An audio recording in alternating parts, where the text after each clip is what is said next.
Evening. I hope you all enjoyed your trip to the White House last week. Good. I'm glad to hear it. Tonight we have White House correspondent David Nitkin of the Baltimore Sun. And he's going to talk to us about his coverage. And also, I've asked him to start off by talking about his earlier assignments and how his earlier assignments have fed into his work at the White House. Because as we found so far, most of the people that we have talked to and the ones who are on the archive that you've watched have come to the White House after they have been at another area, whether it's on the Hill or covering the bureaucracy or doing editing. So the White House is rarely the first stop for people. It is simply one of many stops. And so David worked at the state level. And so, David, welcome. Well, thank you. Hi, everybody. Hi, my name is David Nitkin. I'm a Baltimore Sun reporter, and I've been at the White House for over a year now, so I'm entering my second year. It's an interesting time to start coverage of an administration, you know, covering it in the second term and really sort of in a lame duck portion of the presidency is not necessarily ideal, not the most exciting time. As you see in the media right now, a lot of attention is turning to who the successor is going to be to this president. And the president has even made jokes about that, hasn't he? About, well, those of you who are here, you guys are the ones who are stuck with me, and you're not the ones who are out on the campaign trail. But I've been with the Baltimore Sun since 1999 at this point, and I have, in my career as a journalist, I've covered local government, villages in New York along the Hudson River. Where'd you get started? Yeah, I got started at, my first newspaper job was with Gannett Newspapers. It's now called the Journal News. At the time it was called Gannett Westchester Rockland, so it was Westchester County, just north of New York City. Was that out of college? It was right out of college. What I did was I went to Dartmouth and I got a liberal arts I got a government degree, but it was a liberal arts college, and I was somewhat involved in newspapers, but not super involved, not the editor of the paper. People who get, I found that people who get really involved in newspapering in college, if you're the editor of the paper or a managing editor, those are the people who kind of get snatched by the bigger papers, and I came to it late, and I worked my way in through a fellowship at a place called the Poynter Institute for Media Studies. It's in St. Petersburg, Florida. It's owned. It's the family that it was founded by the family that were the original owners of the St. Petersburg Times, which is a terrific newspaper. If any of you ever go down to Florida and have a chance to check out the St. Petersburg Times, it's got a terrific reputation. And I got into a fellowship program that was news writing and editing for liberal arts graduates, and it was basically like a 8-week immersion course in journalism. And out of that, you know, there are cycles in the economy. I was coming out of that at a time when the economy was pretty good and there were newspaper jobs to be had, and I got hired in Westchester County, New York. And I started covering a couple of small villages, and then I covered the City Hall in Mount Vernon, New York, which was it was a terrific place. Mount Vernon is this tiny 4-square-mile city right on the edge of the Bronx. It's got a railroad running through it in a cut, and there's literally a right side of the tracks and a wrong side of the tracks, and it had everything you could ever want to cover in terms of urban poverty, racial issues, a democratic machine that just controlled things, and that's what I did. I did 4 years there, got a public policy degree, went to Florida for newspapers. Where did you get your public policy degree? I went to the Kennedy School. I went to Harvard. I got a 2-year Master in Public Policy degree. Went down to Florida because after my initial training in Florida, I realized it was a terrific place to be a journalist.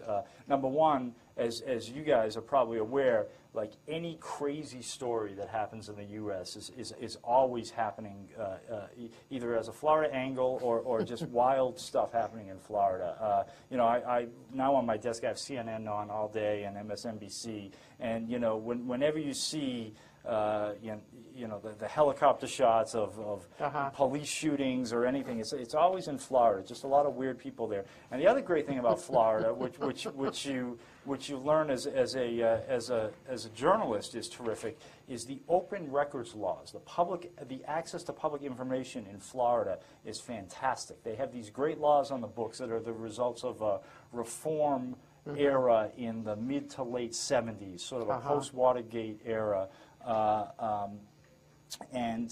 What I would do when I was for a while, I covered, for example, I was the Broward County government reporter. And Broward County is where Fort Lauderdale is. It's a huge urban county, and I was able to go in to the county commissioner's office, which those were the people who ran. There was no mayor or strong mayor.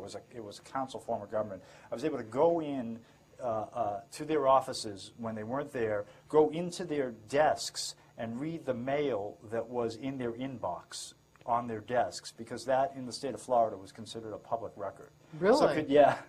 So when you talk about sort of the differences of different types of coverage in different places, and covering, say, the White House, for example, I mean, I think you would be lifted up and carried out. My goodness, and so we're here in the White House these days talking about these millions of missing emails, and I remember it was right after I left Florida when the votes were being recounted in the 2000 presidential election. I remember Catherine Harris was the Secretary of State of Florida, and then was a congresswoman, and she ran for Senate, and she failed miserably in that Senate run. She sort of Peter Principled up to her own level, but there was a point where there was a story, and you may not remember it, but if I describe it, it might sound familiar, where and this was a St. Petersburg Times reporter wrote this story that during the recount, Catherine Harris considered herself a Joan of Arc figure. She had told people she was like Joan of Arc at the vanguard of this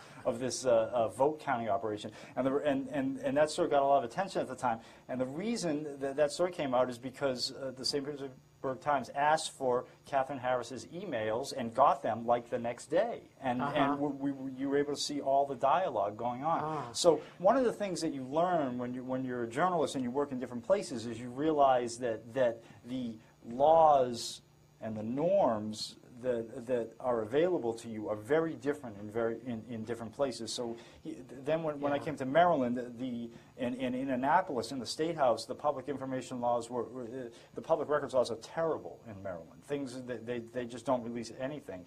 And here in the federal government, I find the laws to be really bad also. I mean, we make requests all the time. If you make a request for information from on the White House beat, you don't do it as much because it's not as much of an investigative beat. But if we do ask for emails, or if you ask for records, but you can't FOIA. You can't FOIA the White House. If you ask records from a federal agency, they can take years to come sometimes, literally years. So that is one of the key differences of covering a local beat or a state beat and the federal government, is the different access to information you have. But those are the places I've worked. I've worked in New York, Florida, Maryland for a bunch of years, and now I'm here in the White House. You have covered, you spent a lot of time on executive positions where you've been. Right. And what are the differences you find in covering a mayor, a governor, and a president? What are the similarities? What threads do you find that carry through, and what things are very different? Well, I think the similarities are that people who rise to executive level positions, have a lot of confidence in their abilities and care oftentimes how they're portrayed in the media. That's one thing I found from the president to the governor to a mayor.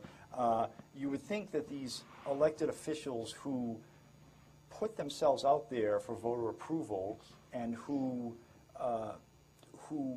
have to make difficult decisions and are in the public eye every day, you would think that they develop pretty thick skins. But what's really remarkable to me at all levels, even from the White House all the way down, is the degree to which they really don't have thick skins, and things get to them. So that when we're at news conferences and say, Mark Silva of the Chicago Tribune will ask, Mr. President, you seem a little down today. Are you? Why is it that you're not? You're not your usual energetic self, is because you lost on this particular issue. And you could tell that these certain questions... Oh, yeah. He said, putting me on the couch. You're putting me on the couch. Yeah, yeah. He doesn't like... This president doesn't like to be psychoanalyzed. But it annoys him a little bit. And I've found that as a similarity among all leaders in executive branches. The difference is, I would say the differences are more that, well... First of all, in most other executive branches or executive levels, if you're a mayor or a governor, the positions tend to be a little bit more, they try to remove partisanship to a larger degree because they're more, get things done, rubber meets the road positions. Governors are the types of people that have to make sure the roads get paved. Mayors have to, hire the police chief and run the police department and make sure the streets get plowed when there's a snowstorm. And, that's a famous political dictum. There's no Republican or Democratic way to plow the streets. In the White House, I find, to a remarkable degree, even when we're listening to the spokespeople speak, things that should just be strict policy decisions become very partisan. An example of that is the current debate over FISA, the wiretapping, Foreign Intelligence Security Court, when things aren't going the way of the White House, they say their latest line of argument is, well, it's the Democrats in Congress and their trial lawyer friends who are holding things up. I find the partisanship much greater at the federal level, and especially in this White House, than I have at other levels of government. The other difference really is it's more the size, and this is a theme we can get back to if you want to talk about it or if the class wants to discuss it. If you're the Baltimore Sun covering the mayor of Baltimore or the city of Baltimore, that's the pinnacle. And the TV stations in the Baltimore area, Channel 11, WBAL, the BAL radio station, everybody picks up the Baltimore Sun and uses that as this is what's going on in Baltimore today. And TV bases its stories on what's in the Baltimore Sun. The same is true in Annapolis. The Baltimore Sun is the preeminent news gatherer for the state capital. Here in Washington, in the White House, it's very different.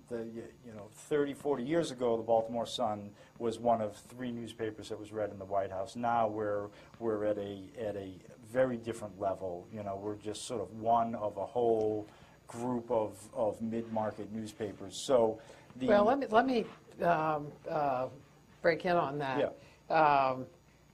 I remember talking to Adam Clymer when he met with some students many years ago when he was at the Baltimore Sun, and he was talking about how difficult it is to get anybody to read the Sun in the White House, since it's not a Washington paper, and so he had to go to a lot of to some extent to get some articles that he was working on the wire, so that they'd be read by people in different places.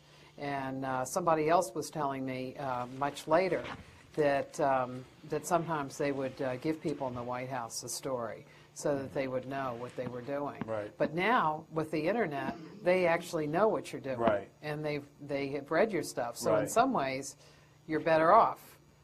I think that's true. But I find that, but not only are they reading our stuff with the internet, they're also reading Politico.com, and they're looking at a lot of different blogs. They're looking at the Huffington Post. I think the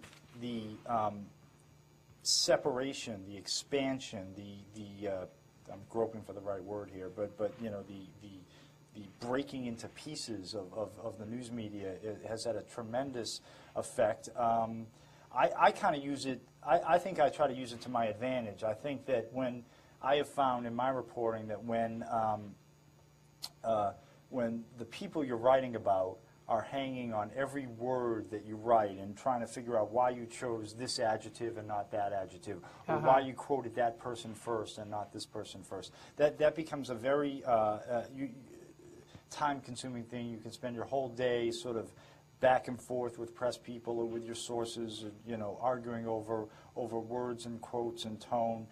In a way, you know, this is putting a positive spin on it. In a way, it's a little more liberating that that's not happening right now. I mean, I don't get, you know, the angry phone call at 8:30 in the morning that says, I can't believe that, you know, that bull that you wrote yesterday, because it's just, I think they have other things to worry about, and it's not rising to that level. So in a way, it's liberating, but, you know, the negative is when they are sort of hanging on every word, you feel a little more part of the process and a little more, you know, influential, if you will. Not that being influential is necessarily a goal. What you approach journalism as is trying to illuminate people, shine a spotlight on areas that you think that spotlight needs to be shown, and you know, telling people things they didn't know. So we try to do that, and doing it, you know, in Washington, doing it in the White House for the readers of the Baltimore Sun is an increasingly difficult challenge, because it's not clear. You know, newspapers are declining in circulation. It's hard to tell these days what people want, what readers want, what they're really interested in. You know, the owners of all these newspapers say, well, let's, you know, whatever it takes to get revenue up and to get circulation, we'll do. So the owner who bought the Tribune company, the guy by the name of Sam Zell, says when he's doing his tour of all the papers that are owned by Tribune, and the Baltimore Sun is a Tribune company paper, meaning the papers in our group are the Los Angeles Times, the Chicago Tribune, Newsday, Fort Lauderdale, Orlando, York, Pennsylvania, and a couple other smaller papers. You know, he's going to Orlando saying, like, you know, yeah, let's put the puppy stories on the front page of the newspaper. If people want to read about puppies, let's give them puppies. You know, I think we have to, the challenge for us covering the White House is to tell people why they need to care about the U.S. Attorney scandal, why they need to care about FISA, why they should be interested in the Annapolis Peace Conference that was held a couple months ago. And it's an ever-present challenge, and one that we really haven't quite gotten our arms around yet. Do you find that there are different sets of readers for your website as opposed to the newspaper? Because the situation that newspapers seem to be in is that your circulation is down, but your readership is up. Right.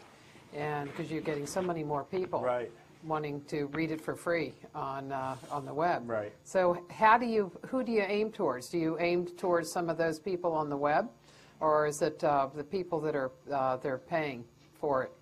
Well, hopefully there's I don't think we think about that all that much when we're sitting and writing stories. I think where we do think about that is the way the job has changed in the newspaper business. Is not only do I have to write a daily story out of the White House about what's going on, but I also have to think about contributing to various blogs that we have, writing internet-only versions of stories, and so So the workflow has changed to get things on the internet, to get them up in different forms, and yes, probably for a different audience. I mean, one measure is when we're posting to a blog, and the one that I contribute to is called The Swamp. It's run by it's run out of the Chicago Tribune, but it gets a ton of hits. It's the Tribune's political blog called The Swamp.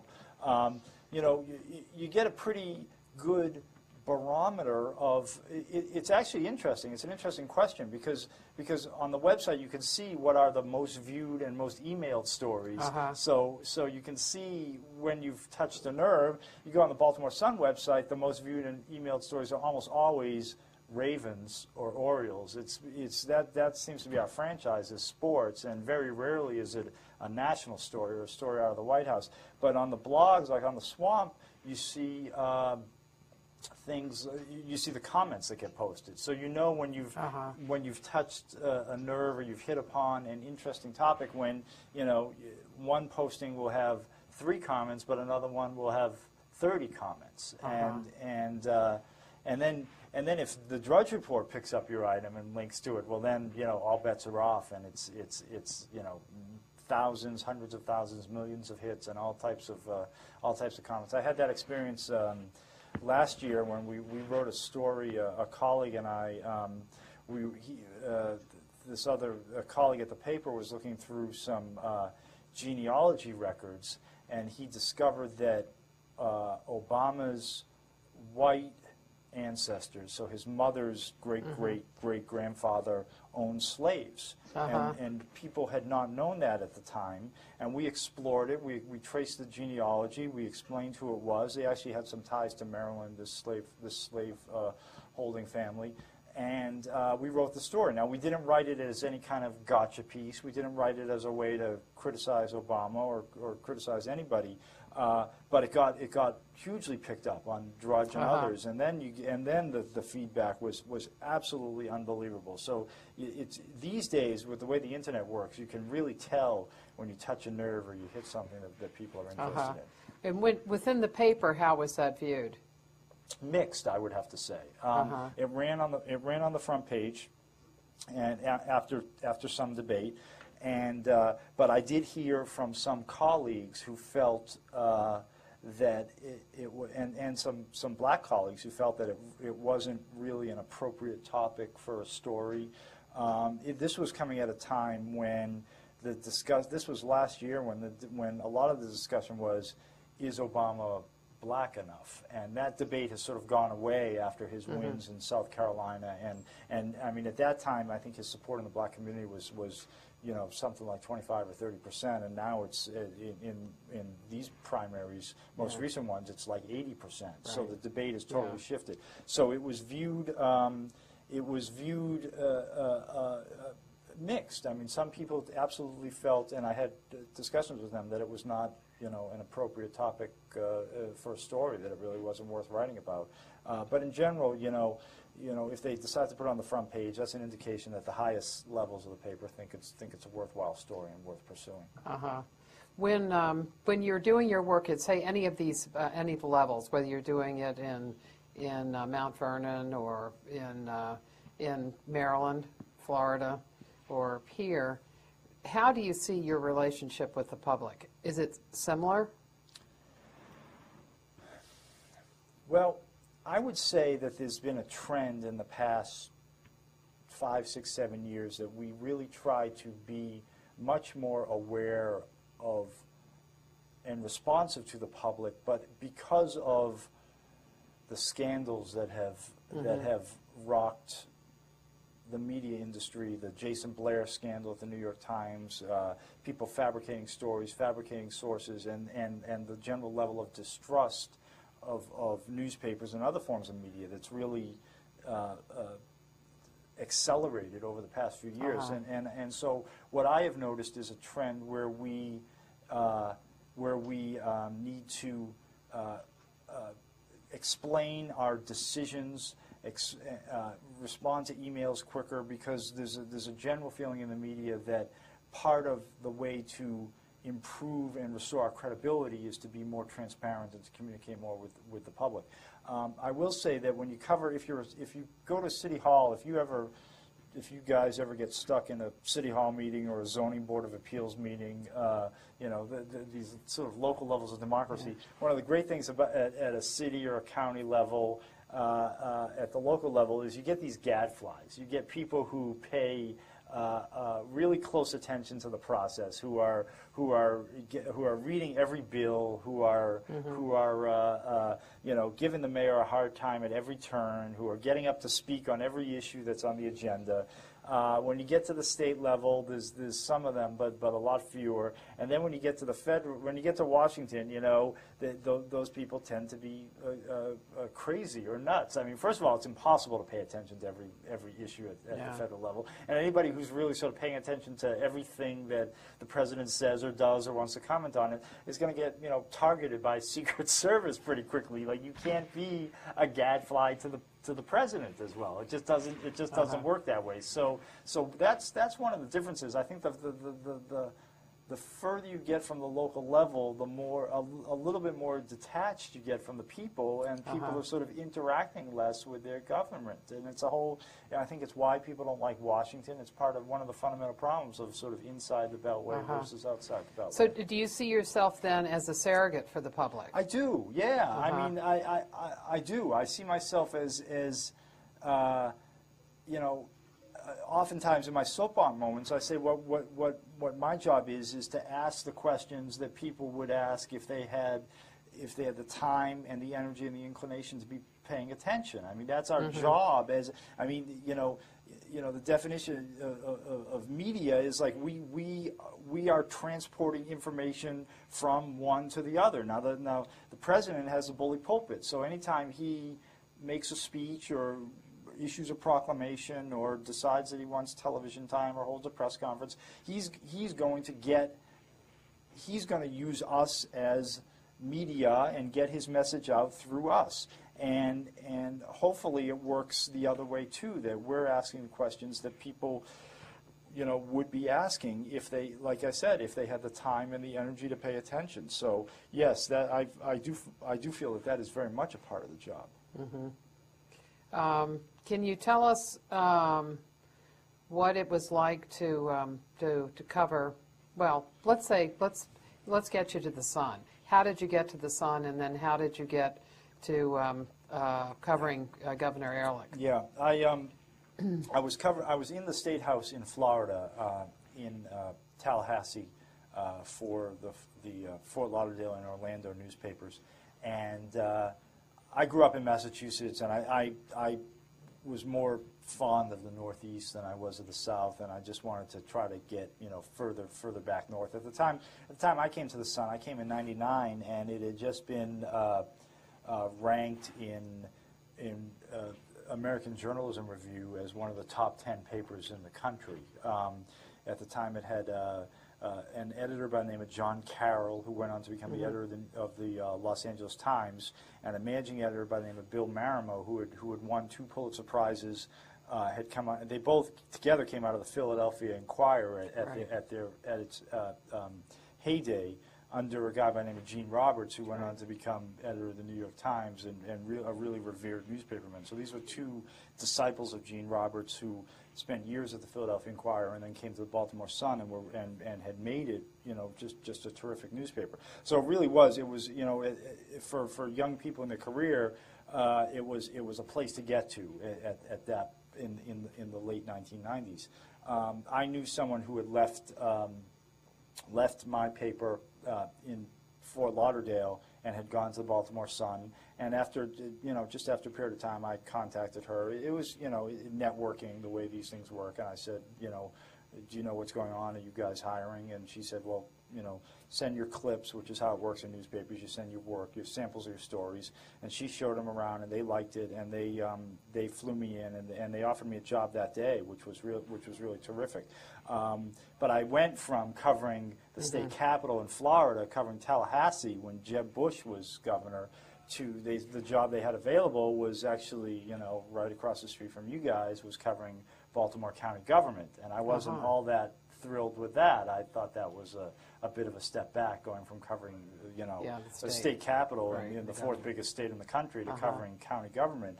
But I knew the people who had the job before. They sold me on the thing that the Baltimore County is the largest readership area for the Baltimore Sun, and plus I knew I had to learn the area. I had to learn Maryland. I had to learn the politicians. Right. When I started covering Baltimore County government, Dutch Ruppersberger was a Baltimore County executive. He was thinking about running for governor at that point. He ultimately didn't, but now he's a congressman, and we still interact as a congressman. There was a state senator in the Towson area by the name of Andy Harris, who now may also be a next congressman. He just defeated Wayne Gilchrist, the Eastern Shore Republican, in a primary just a couple weeks ago. So I mean, the connections were, the experience was really good. So I came and did well enough that they knew I was interested in state government. They knew I was interested in Washington. I mean, that was one of the reasons also to get to the Baltimore Sun, is because they have now it's significantly smaller, but they have a large Washington bureau. We're a different type of paper. Other papers our size, or even larger, papers like the Dallas Morning News or the Houston Chronicle or the St. Louis Post-Dispatch or the Denver Post, or mid-sized cities have a much smaller Washington presence than we do, because we're 35 miles down the road, and a lot of our readers, I live in Howard County, so there's any number of families in Howard County that, one person goes to Baltimore to work, the other goes down to D.C. to work.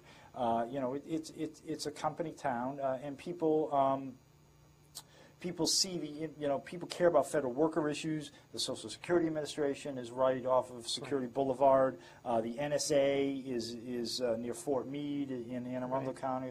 So there's all types of reasons why the Baltimore Sun needs to cover Washington aggressively. FDA,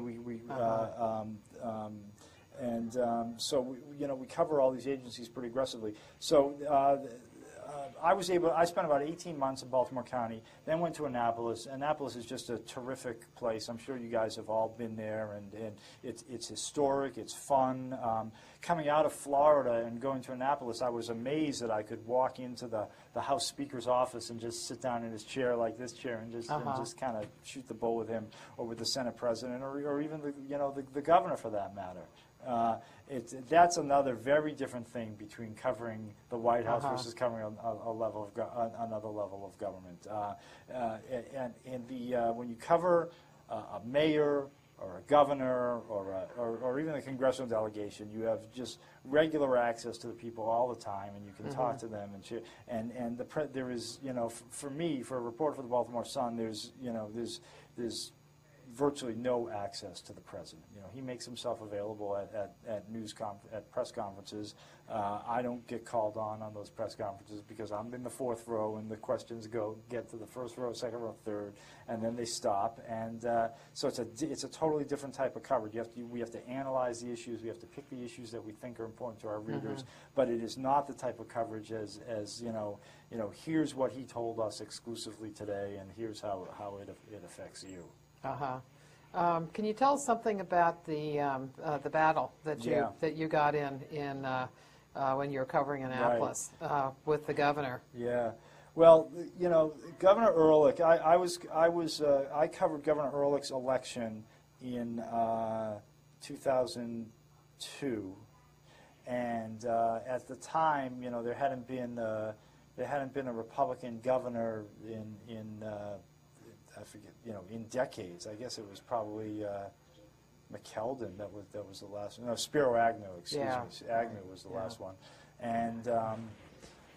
And so I got to know him pretty well. And he, as a Republican in a state that's majority Democrat, he really had a different way of approaching things, and he wanted to do. And one of his ways of approaching issues was he really wanted to marginalize the newspaper. He did not like the Baltimore Sun. And still doesn't like the Baltimore Sun. And he was very upset, I know for a fact, when we didn't endorse him for governor. The race, if you recall, was in 2002 was Bob Ehrlich versus Kathleen Kennedy Townsend, who had been Paris Glendenning's lieutenant governor.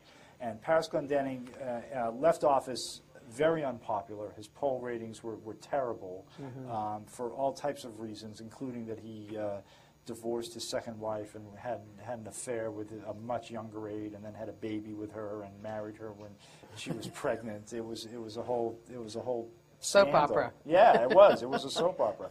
And Kathleen Kennedy Townsend was considered this woman who was just sort of playing on the family name, on the Kennedy name, who had very little skills, who wouldn't be where she was if her maiden name wasn't Kennedy, and who couldn't speak. I mean, she had this famous incident during the Ravens playoff run when she was down for I guess it was a Super Bowl down in, I think it was in Miami, the 2000 Super Bowl, 2001, whatever year it was, and they asked her what her favorite moment of the game was, and she says, well, when they I loved it when the other team scored that football, and then we got the ball back and we went down the field and we scored a football. I mean, she just couldn't she couldn't speak. She fumbled her words all the time. So she was a very weak candidate in a very unpopular administration, and it was the first post 9/11 election, and Governor Ehrlich won. And so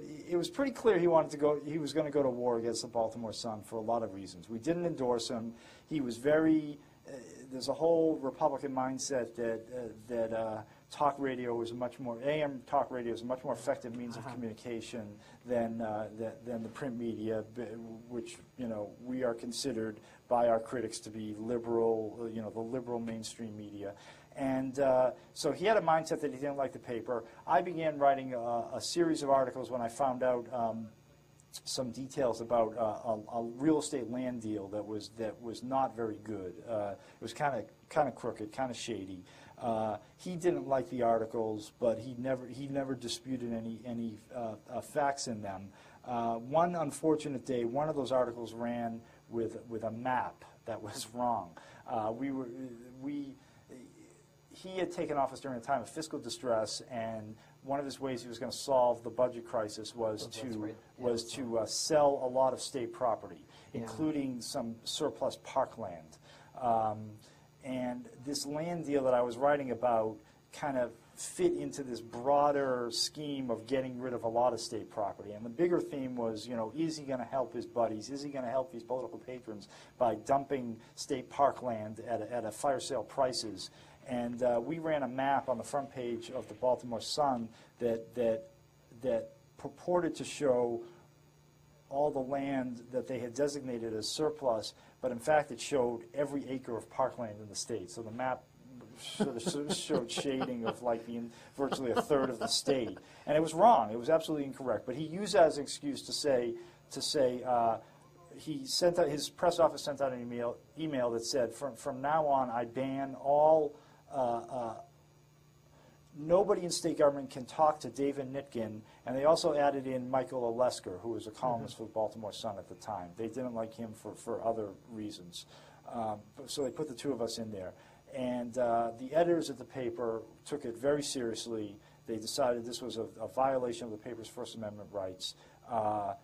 They decided after negotiations failed, and I'll tell you this, just as an aside, the editor of the paper, who was still the editor, his name is Tim Franklin, got on the phone with the governor's press secretary that day, the day he issued the ban. The guy's name was Greg Massoni, and said, yeah, we know the map is wrong, but is there anything wrong in David's story? You're banning him. What's wrong with the story? David didn't produce the map, which I didn't. I didn't even know it was going to run. I had nothing to do with the preparation of the map. I didn't know that it was in the planning stages. I didn't provide them with the information from the map. The Sun's graphic departments made a map, put it on the front page. The editor of the paper said to the governor's press secretary, we understand about the map. We're going to correct it. We'll run a correction. What's wrong with the story? You banned this guy. And the press secretary said, well, I didn't read the story. So they sent out an edict banning everybody in the state government from talking to me, and they hadn't read the story. Turns out everything in the story was right, it was correct, and I feel vindicated because in the 2004 election, as a result of all these stories, they put the lawmakers decided that they needed to amend the Constitution. There was a constitutional amendment was put on that says the governor cannot sell parkland without the approval of the General Assembly, and that passed by 9 to 1, 90% margin. So because of the deal that the governor was pursuing that I exposed, the Constitution was amended to prohibit further deals in that. But the paper took this ban very seriously. Rather, in hindsight, the better approach probably would have been to say, all right, well, we now have 2-3 people in Annapolis. The Baltimore Sun's going to we're going to double that. We're going to have 6 people in Annapolis, and we're just going to, you don't like the coverage you're getting, wait till you see what hits you next, and, cover it more aggressively. We pursued a lawsuit. We lost. The courts did not want to deal with this issue. They felt it was a political issue that they didn't want to get in the middle of. And so we lost in court. The governor lost at the ballot box in his reelection, but the ban was never lifted. And to this day, he really won't talk to me. He's taken it all very, very personally. He and his aides. But people in state government can talk to you. Well, I guess because there's a change of administration, the ban it's kind of a moot. It's kind of moot at this point. Yes. And the current governor O'Malley does talk to me. Yes. How did you feel about all of that? Did you feel like you wanted to get out, to do other kinds of stories, that it was just too contentious? No, I didn't. I felt that I was doing my job. I felt that as a reporter, you always feel funny when your sources or the people you're writing about come up to you and say, geez, I really like that story that you did. I mean, you kind of want to be. I've always thought as a journalist you want to be respected. When they see you coming, they want to be a little afraid about what you're going to ask them and what you're working on. So I feel that as a journalist, the goal is to be respected and feared a little bit. So the scrutiny was really high. Every word I was writing, as I talked about, as I mentioned earlier, people parsing over, or people scouring every adjective, whether you seem to be biased by calling someone disgruntled rather than perturbed, or whatever. So that got a little tedious, sort of like this scrutiny over every word. But in terms of the saying, well, this is it, I don't need this anymore. No, I never felt that way. I wanted to keep going. I felt I was doing my job. Did you find that there were a whole new bunch of people who were willing to talk to you?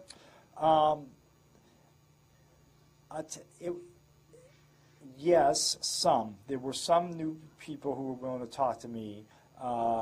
There were others who I had built. Basically what happened was the people who I had built relationships with in the past, who knew my work, who knew me rather than just as the name, but who had dealt with me on a professional level, knew what I was like as a journalist, and were willing to deal with me and still talk to me. But what we did was I would write a story, and then when we would need a comment from the governor, we would ask another reporter to call the governor's office to get some sort of comment. So I kind of did all the work I needed to do, and then we turned it over. We turned it over to someone else to make that final phone call to get the governor's comments. But how do you go about getting information from this White House? That any White House is more difficult because you can't just walk in and talk to people. Right. It's hard. I find myself doing much more,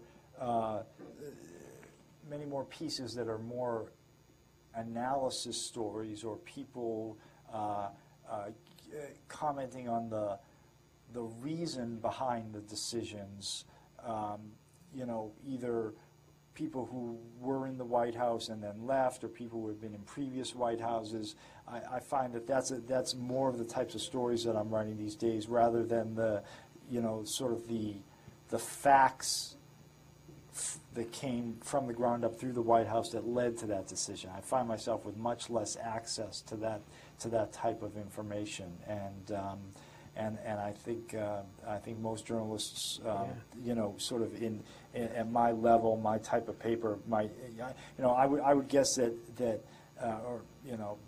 there are certain reporters with the New York Times or the Washington Post or the Wall Street Journal or CNN who have more access to, well, here's a off the record or on background, we will tell you this is what led to our decision on this.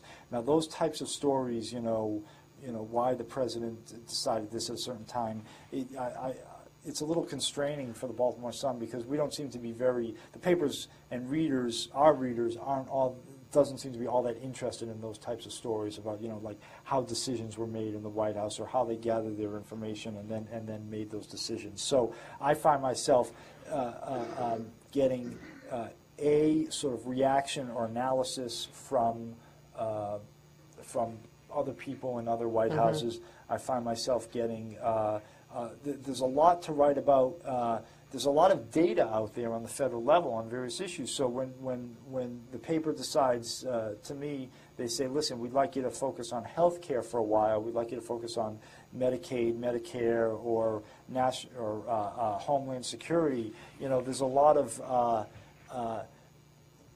data that's generated by the agencies themselves and by you know, interest groups that you know, you can look for trends, but in terms of getting the information out of the White House itself, that's kind of not the way I'm going about my job these days. Do you find that the Hill is very useful in covering the White House, know, using the Hill?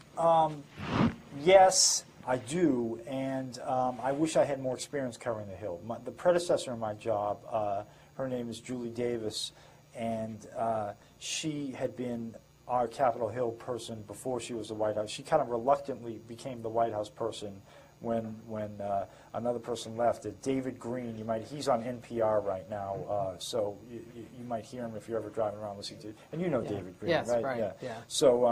So he was with the Sun as the White House person. He left to go to NPR, and then they asked our congressional person to cover the White House, and she was not happy about that. She had a lot of Hill connections, and they served her very well. So I know for a fact that it is valuable. I don't have that same kind of background, those same level of connections, but people are much more willing to talk. It's a much more open environment. So yes, having that experience, I think anybody who's been in Washington would tell you that that is valuable to cover the White House. Can you tell us what sources of information that you use? Like, say, we've talked to White House people, to Dana Perino and Tony Fratto about their days, and Emily and Carlton. Yeah. And you kind of when everybody starts and Right. what they read. When do you start and what do you read? Oh, that's a good question. I start my day, I get up, you know, anywhere between 5:40 and a little later if I'm sleeping in. I get delivered at home, I get the New York Times and the Baltimore Sun, so I'll read those in the morning over my first cup of coffee. I'll take a run, and I'll get the Washington Post when I get on the train to come in. So by the time I've gotten to my desk, I've read 3 newspapers. I've read the New York Times, the Baltimore Sun, the Washington Post. When I get at my desk, what I do is I check the Associated Press wire to see what has broken, and then I'll go through my whole series of bookmarks that I have of various websites. So What websites? I do like the Drudge Report. I like to see what is getting the most attention. I read ABC's The Note. I read Hotline. I read the Huffington Post. I go to I look. The Washington Post has a bunch of online things that they don't have in their print edition, so I'll go to The Fix, which is Chris Kaliza's political blog. Frumkin does White House Watch, which doesn't appear in print, so I'll read that. I go to. Then the other thing what I'll do is we have access, which is really valuable. Here's another thing about Washington, which I didn't realize until I got here, and it's for reporters. It's almost like a cheat sheet. It's kind of like a dirty secret, I think. But like everything the president says is recorded and transcribed, and anything that almost anybody else sort of notable says is transcribed by someone else. So we have access to a service which is a federal transcript service. So if you log on in the morning, you see what everybody said on the late night talk show hosts on the late night talk shows, and then congressional hearings, appearances on cable news and elsewhere are all on these transcripts. So I'll read through the transcripts to see what is out there and what is being said. I've also got Google alerts set up for Bush and Hillary Clinton and Obama and McCain and other items. So that fills my inbox pretty regularly. And then we're getting deluged by press releases from not only the White House, but Speaker Pelosi and John Boehner and Harry Reid and Mitch McConnell and the chairs of committees. So there's no shortage of. I mean, the bureau chief Paul West, who's my boss, says covering Washington is like trying to drink from a fire hose because the information is just so voluminous. And I actually have a lot of respect for Dana Perino and Tony Fratto to be able to sort of have a level, now maybe not a very deep level, but a certain level of mastery of a level of familiarity at least with just about any topic that's presented to them on any given day. I mean, if you sit through. You guys went to a briefing, an off-the-record briefing last week, but have they watched or seen or read the transcripts? Yeah, a lot of the them White have, House, sure. White House briefings. Yeah. So you'll see that on any given day, there's how many topics would you say? 12 topics, 15, right. And some of them are they're very specific about what a particular foreign head of state said. The day before, or might even have been earlier in the day. Yeah, and which right. can be tough to keep up with something so quick. That's right. So on any given day, Dana will say, "Well, I saw that as I was coming in here," and she'll still give a pretty competent, 2 or 3 sentence, something that's at least usable if someone's writing on that. So it is drinking. Washington is like drinking from a fire hose, and you just gotta kind of pick your spots and see what you're most interested in, and try to figure out what the readers are most interested in. Well, let's go to some questions. So you all have some questions? Please do. I'm going to blow my nose, excuse me. I live in Rockland County. I was just wondering how you liked writing for the Journal News. I liked it. I was really young. It was my first job, so I thought I was like king of the world, and in hindsight, I didn't really know what I was doing a lot of times. But it's it's an interesting. It's as you know, it's the suburbs, right? So it's like not the same level of excitement as New York City, and not the same level of excitement as Washington.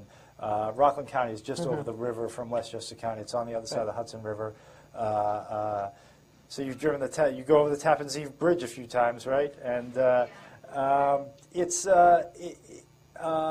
but I enjoyed it. It was a paper that was trying to, at the time, compete with papers in New York City and sort of figuring out what it wanted to be, and we weren't doing it very well. So like when I was there, we started the paper started a Bronx edition in a tabloid format, and I was working in Yonkers, and the Mount Vernon edition I was working for went to a tabloid format because we thought we were going to compete against the New York Post and the Daily News, and that didn't work out. So it's become this paper that's just sort of like just for those suburban communities, White Plains, Nyack, Ossining, places like that. And so it's a bit of a mishmash. I don't think looking back and looking at it now, because I go there a lot. My wife is from White Plains. I was just there last weekend, so I get on the website every now and then, and I know a lot of the reporters still there. I don't think they do terribly good journalism, and so I don't think they fill either niche all that well. I don't think you can find out a lot about what's going on in Rockland County by reading it, and I don't think you can find a lot of what's going on in sort of the greater New York region by reading it. What do you think of it? Do you read the paper? Do you get it, or does your family get it? Yeah, I played sports in high school. Okay. So I used to read it all the time. Right, and so that's like one of the big things about local newspapers is like we try to get people's name in the paper all the time. So like high school sports is a big thing that local newspapers like to do. So was your name in the paper a lot of times? Do you have all types of clips from your name being there as athlete of the week or something? And pictures, and it was big on sports, the Journal News. Yeah, yeah. Yeah, somebody was saying that that the president reads the Dallas Morning News, and so somebody was commenting that one of the reasons he read it because he liked to follow the sports in it. Well, You know, and I saw, yeah, I'm a Red Sox fan, and last week the Reds, we were there together, the Red Sox were at the White House, yeah. and the president's comments, I mean, they were so sort of impassioned and detailed at his level of knowledge. Now, obviously, the speechwriters, you know, helped him put them together, but he clearly had a tremendous, maybe you and I even talked about this, he had a tremendous level of interest in the personalities and the individual accomplishments or tales of Red Sox players that sometimes he doesn't have about other issues. I mean, he's always been interested in ball players, and so you notice that often when there's a funeral and they have they're sending a group, they'll often have a ball player on it. Right. And Joe Torre was put on a board the other day that dealt with cancer. And Joe Torre was put on that. So. And for us, Cal Ripken was just named like some international sports ambassador. Yes, that's right. That's right. So and we've gone to China. Very big, that's big true. deal. Yeah. So let me show of hands. Does anybody get a newspaper, like an actual paper edition of the newspaper? Either have a subscription or buy it maybe more than once a week. 2. And what's that? You got a few on the sides. Oh, okay. Okay. What papers? What papers do you guys read?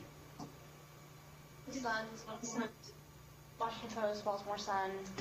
Frederick News Post. Yeah, good. Sometimes.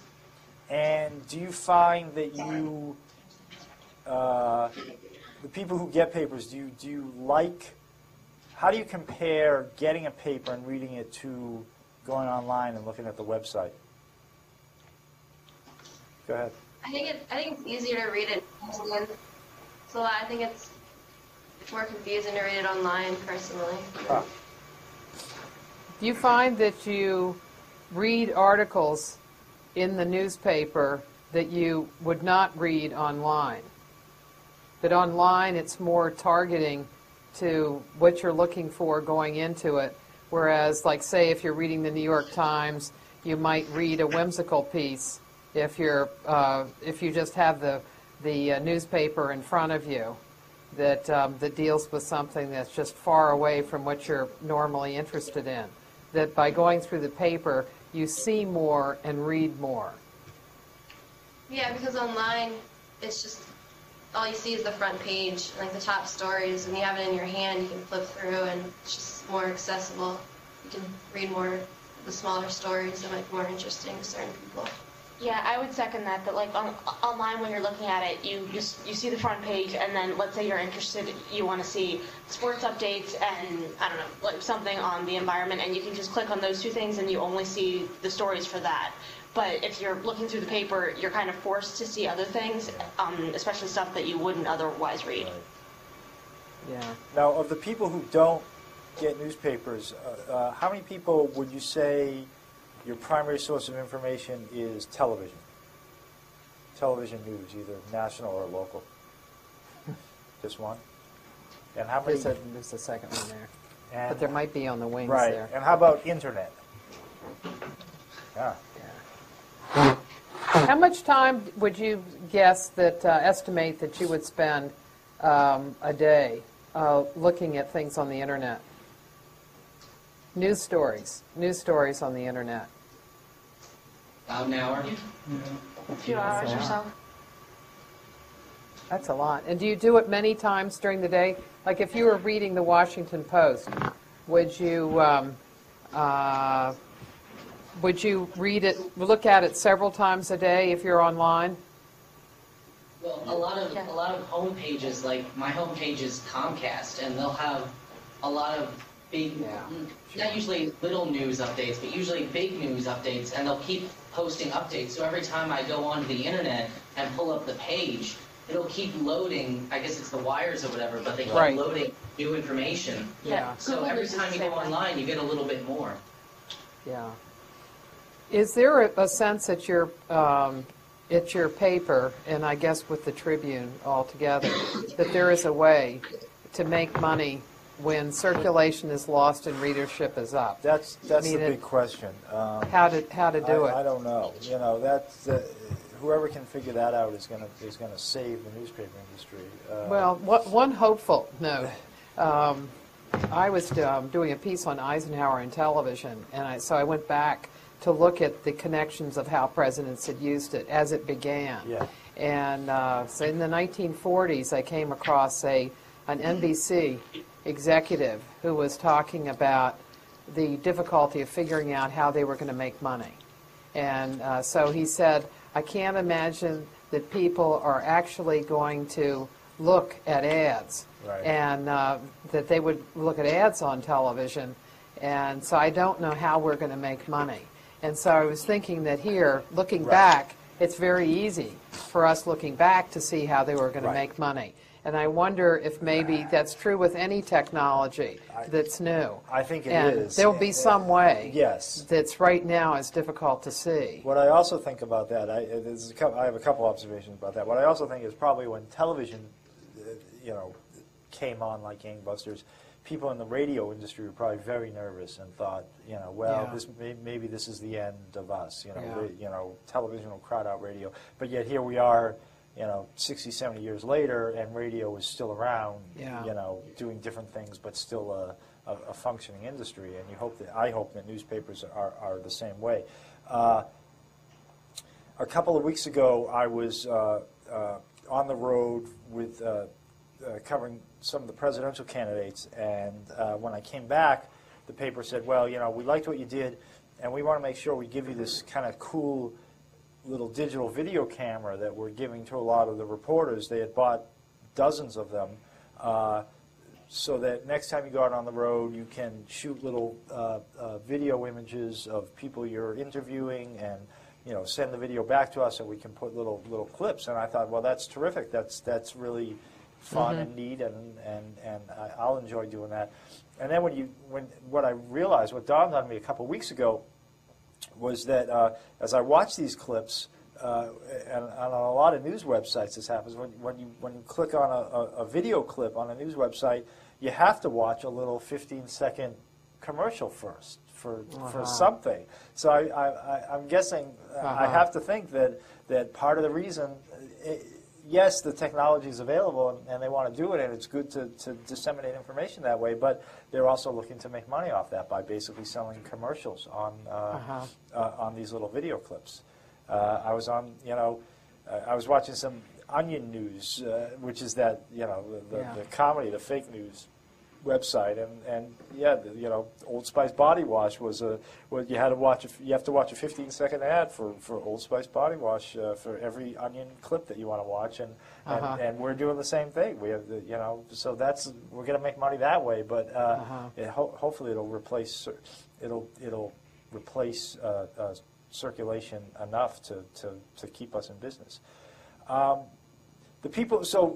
People who don't subscribe to newspapers, and do you, if someone could answer this, do you find yourself interested enough in news that you go to news websites to follow, or do you have to do it for a particular class, a political science class, or any other class? I mean, is news something you feel you want to stay on top of, or do you feel you're more forced to do it or compelled to do it?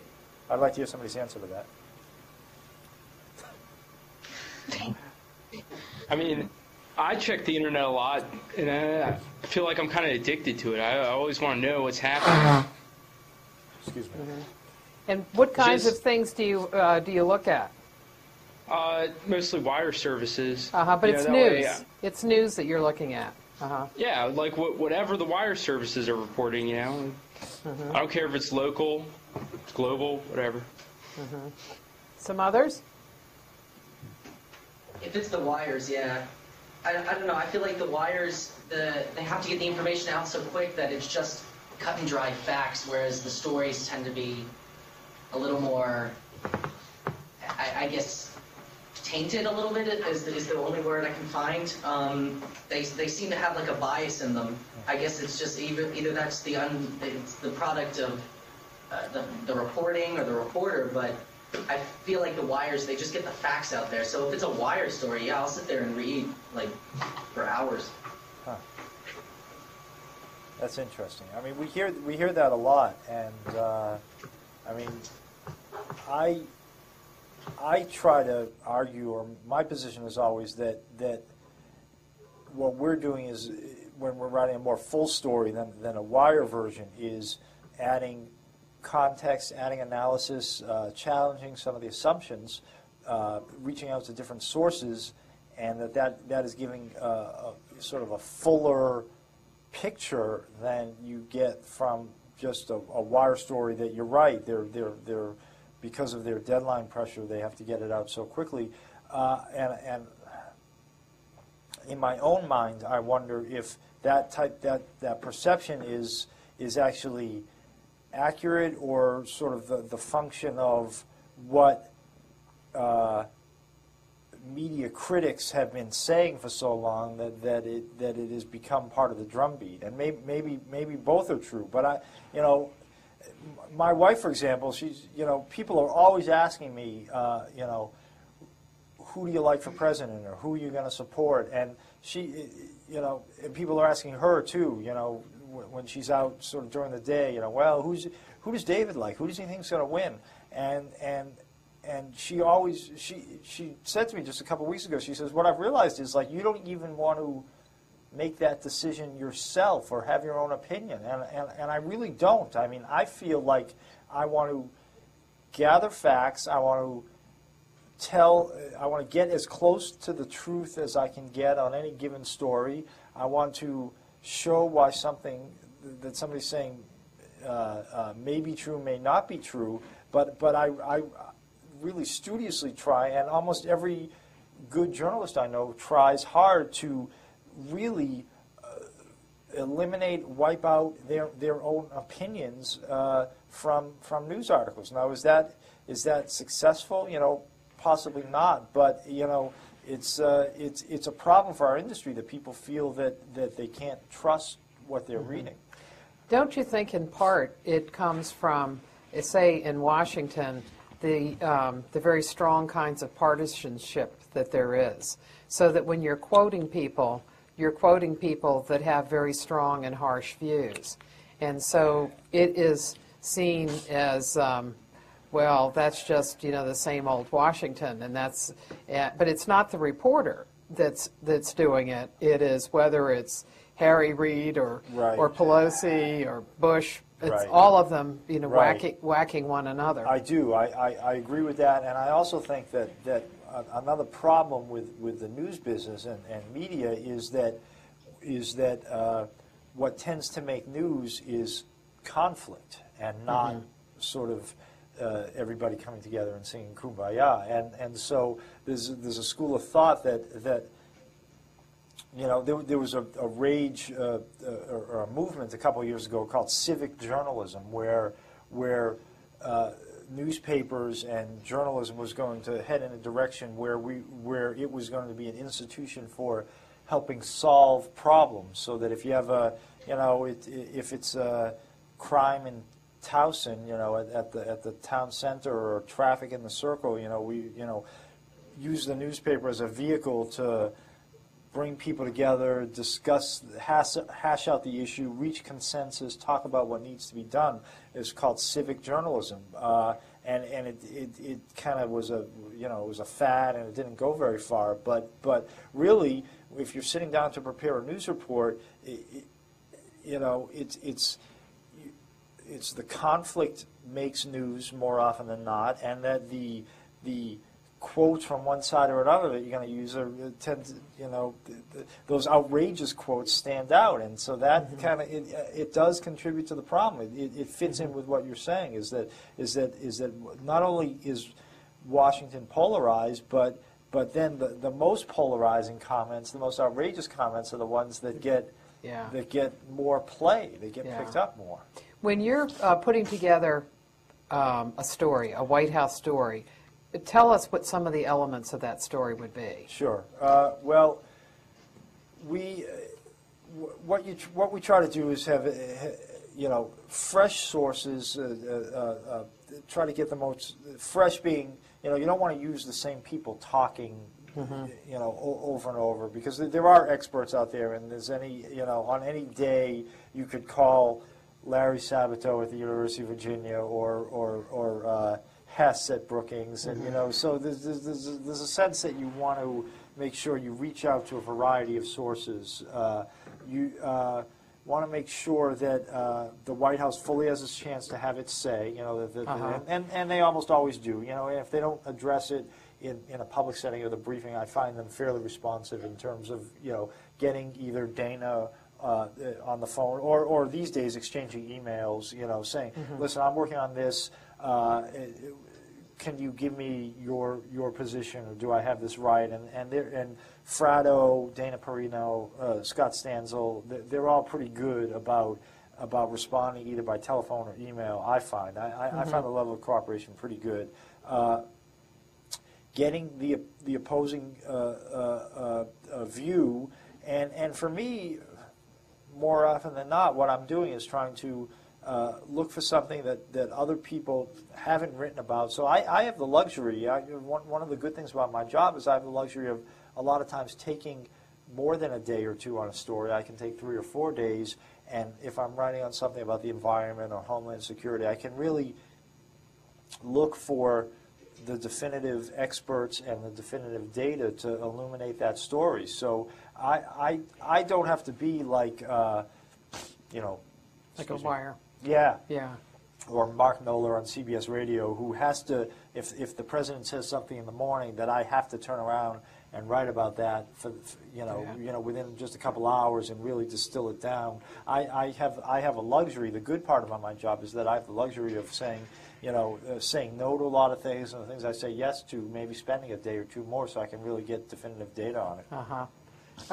He has to go back and write on the story of tonight, which are the primaries, the Texas and Ohio primaries. So let's take one more question.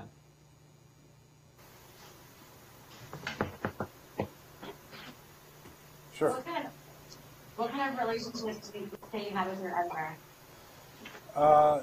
The relationships with editors have to be really good working relationships that have a lot of good give and take and are built on respect and trust. And so I have good relationships with there's any number of layers of editors. I should say, before I took this job, before I came to the White House, I was an editor. I spent about a year as the state editor for the Baltimore Sun, so I oversaw our 2006 election coverage, which was the O'Malley-Ehrlich election. So that gave me a whole level of understanding of getting stories in the paper and what makes a good news story, and the interactions. So because of that, I think I'm a better reporter, and I think I'm a better communicator with my editors. I communicate on a daily basis with the bureau chief who's in Washington, and then above him it gets up to deputy managing editor, editor. The further along you get in the business, probably the more they leave you alone and they trust your judgment. So I don't have to be handled a lot.